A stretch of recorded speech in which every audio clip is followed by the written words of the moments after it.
On to the Philippines, China, and Korea. First destination, Manila.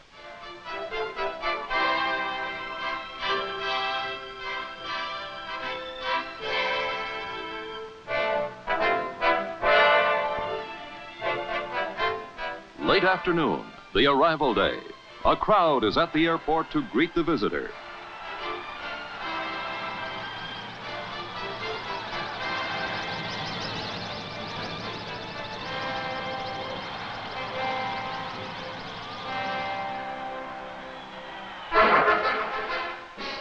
President Eisenhower is welcomed by American Ambassador John D. Hickerson, and the signs reflect the words of President Carlos P. Garcia praising Dwight Eisenhower's passionate and unrelenting quest for a permanent and just world peace. Then the motorcade into the city.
The affectionate crowd surges so close that the open vehicle must repeatedly slow down. It is dusk as the procession finally approaches its destination. It has been 12 miles of cheers, shouts of welcome, a greeting President Eisenhower will never forget. After spending the night at Malacañang Palace, he sets out for the monument commemorating José Rizal.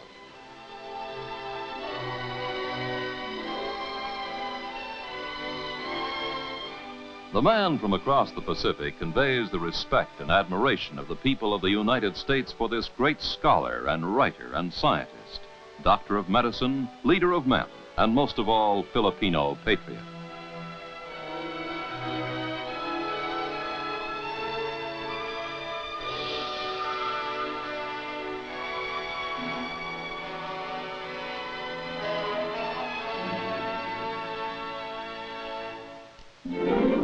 Now, a special joint session of the Senate and the House of Representatives is ready to hear a major address by the President of the United States.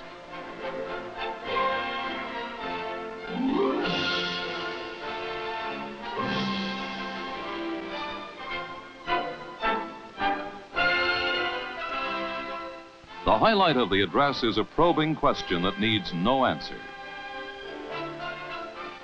Since 1945, 33 lands that were once subject to Western control have peaceably achieved self-determination. These countries have a population of almost 1 billion people. During the same period, 12 countries in the Sino-Soviet sphere have been forcibly deprived of their independence. The question might be asked, who are today the colonialists? Later, the President and his son, Colonel John Eisenhower, relax in Barong, Tagalog. His daughter-in-law wears a terno. The atmosphere is informal as the visitors from America meet some distinguished citizens of the Philippine Republic.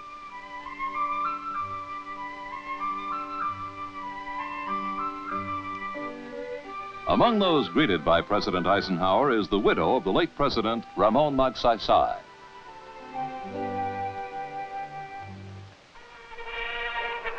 Soon afterwards, at Luneta Park, another demonstration of Filipino enthusiasm for Dwight Eisenhower.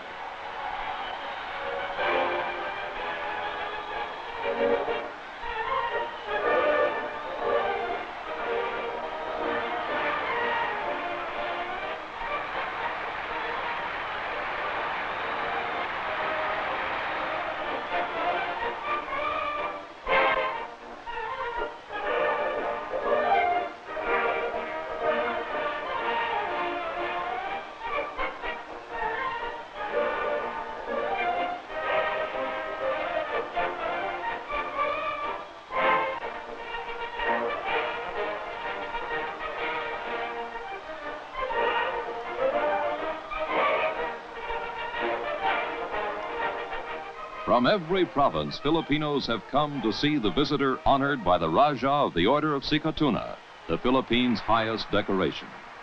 An estimated 500,000 spectators hear Eisenhower decry the continuation of communist provocations, subversion, and terrorism, which increase the difficulties of settling international disputes by peaceful means. But we shall never close the door to peaceful negotiation. The arms race must be brought under control, and the nuclear menace that is poised in delicate suspension over the heads of all mankind must be eliminated.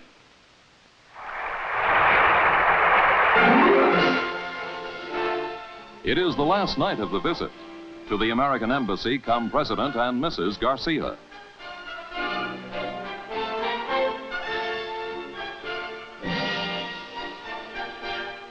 A final meeting before Dwight Eisenhower's departure, buoyed by the affectionate welcome for him, for his people, from the people of the Philippines.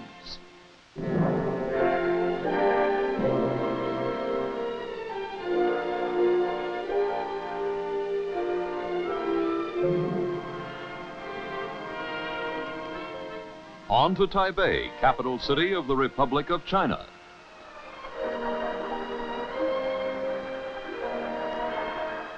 Arriving by cruiser at the port of Keelung, the President and his party fly directly to Songshan Airport in Taipei, where President Chiang Kai-shek awaits the visitor.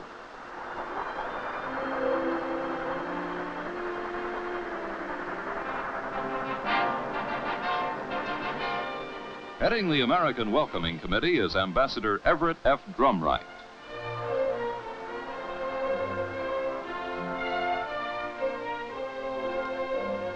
It is the first reunion of Eisenhower and Chiang Kai-shek in almost 15 years. A personal introduction to the many dignitaries at the welcoming ceremonies.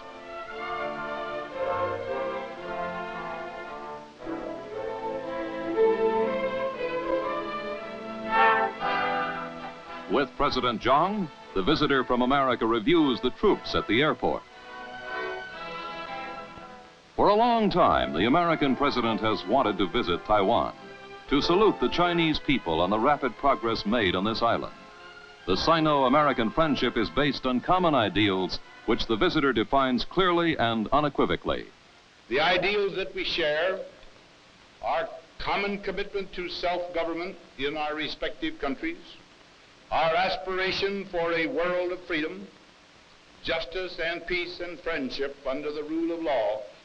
All these demand of us, as they do of all the free world, increased vigilance and closer cooperation in the face of the threats posed by communist imperialism.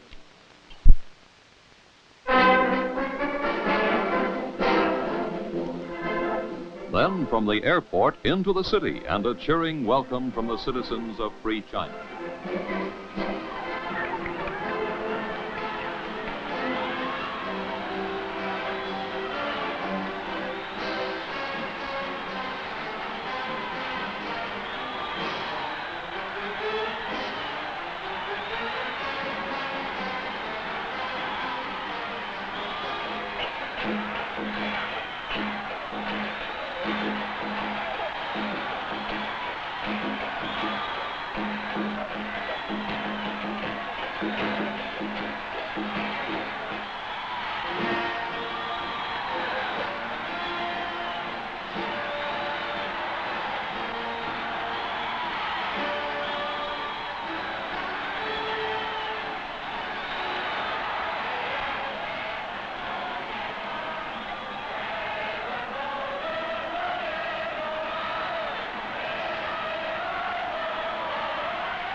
The atmosphere is more restrained at the Martyrs' Shrine.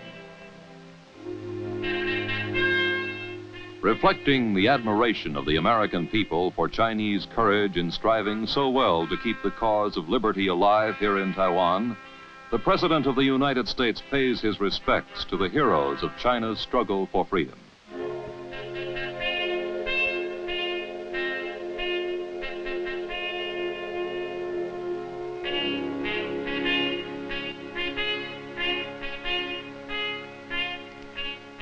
Leaving the Martyrs' Shrine, the visitor motors to the Presidential Office Building for discussions with President Zhang.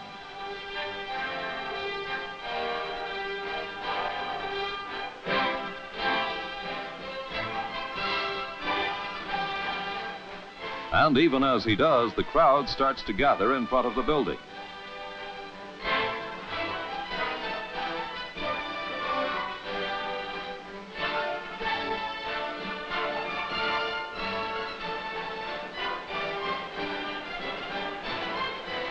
A forest of signs conveys their feelings about Dwight Eisenhower, who, after the conferences with President Zhang, will address the huge assembly.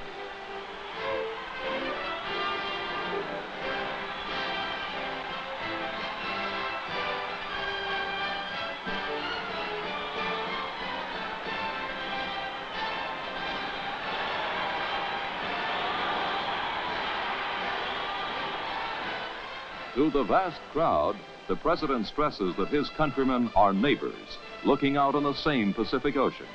No longer is it a barrier separating America from the Far East.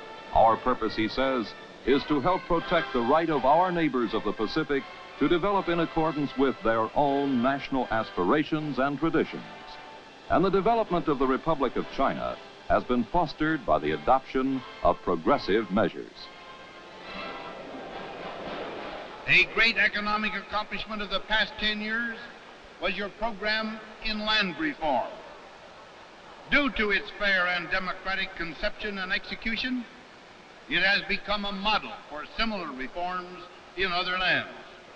In today's world, where many new nations of Asia and Africa are seeking a path to economic development to satisfy the growing expectations of their people, free China provides a shining example.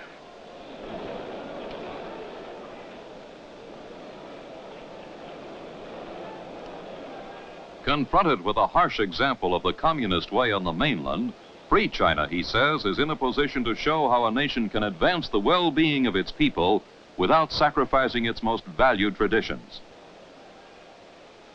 Your success in this field can sustain and guarantee your secure standing in the community of nations, and it will become, for your own fellow countrymen on the mainland, an ever more insistent refutation of the false communist thesis that modern economic development can be purchased only at the price of freedom.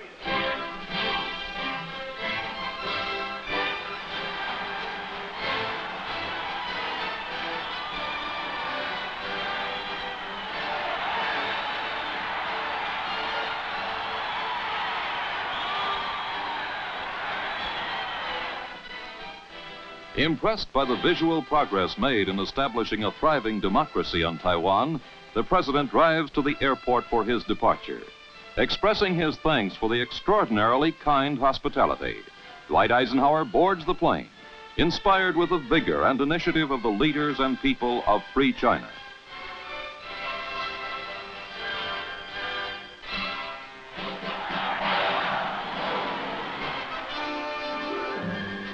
After a brief stop at Okinawa, he goes to the Republic of Korea for a 2-day visit.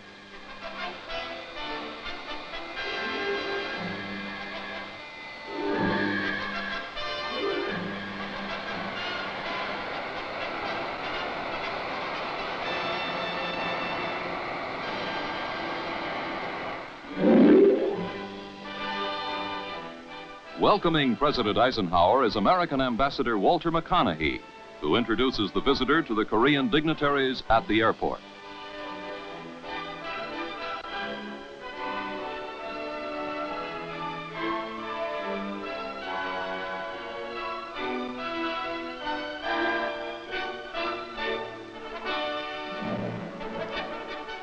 This is the third time Eisenhower has been in Korea. The first only months after the Korean Republic was established. 6 years later, in 1952, he saw the winter fighting in the mountains, felt the Korean spirit, will for sacrifice and courage. Now, the memory of those previous visits still strong in his mind, Dwight Eisenhower says, I am proud to salute the men and women of Korea who have so amply proven their love of liberty, and I bring from the people of the United States their heartfelt wish for Korean growth and progress in the years ahead. The President of the United States has saluted the Korean people. Now, all over Seoul, capital of the Republic, the people are ready to show their esteem for Dwight Eisenhower and the American people he stands for.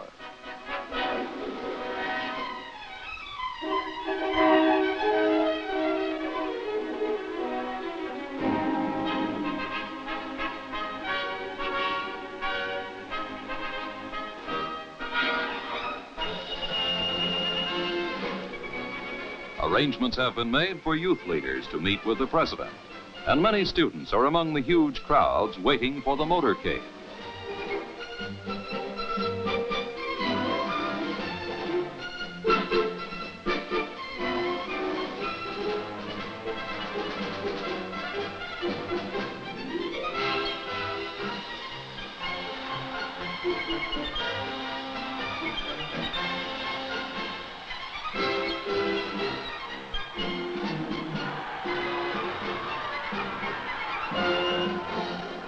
And here it comes, from Yongsan at the edge of Seoul into the city.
Hours later, after discussing the recent developments in Korea with community leaders and student representatives, at Kyungmu-dae Palace, he attends a state luncheon in his honor.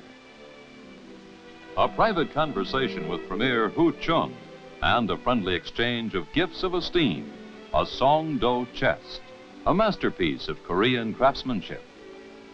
And for his hosts, an inscribed American crystal bowl is the gift of President Eisenhower.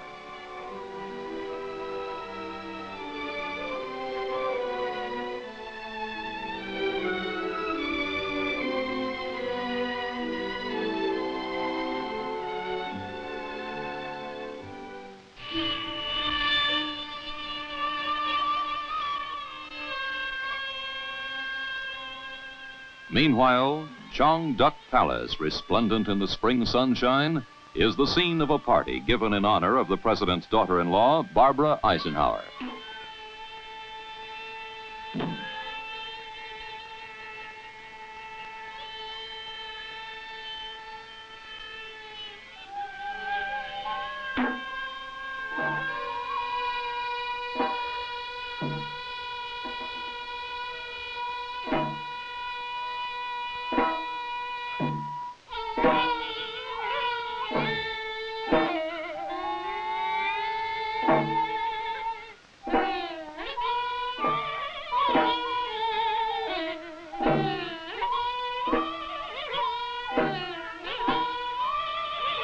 The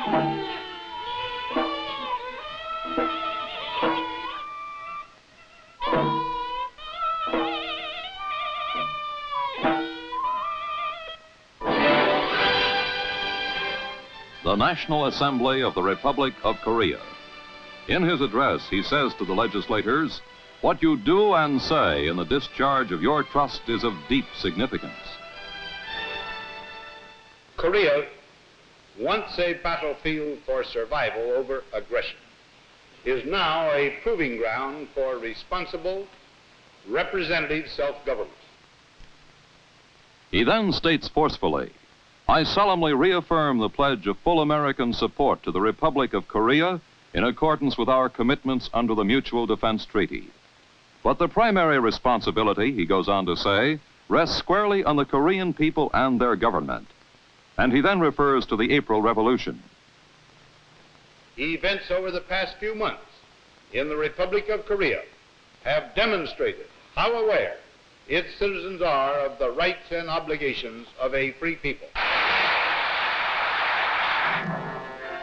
By helicopter to headquarters, 6th Republic of Korea Army Corps.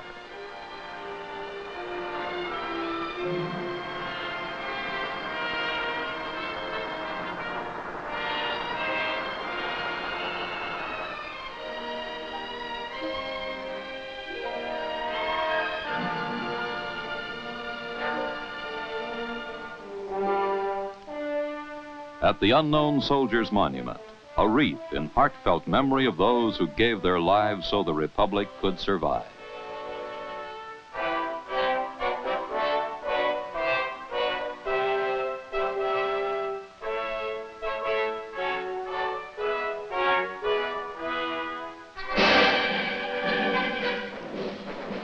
A review of troops of the United Nations Command in Korea to protect the Republic against the threat of renewed communist aggression, still hanging over Korea because of communist refusal to accept the United Nations resolutions on reunification of the country.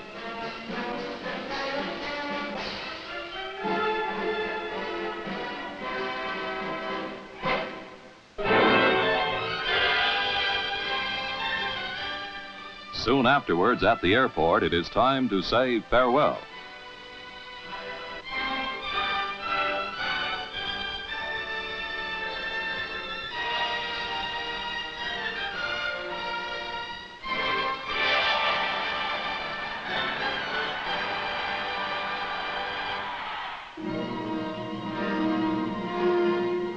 On his way back, Dwight Eisenhower prepares his report to the people of the United States.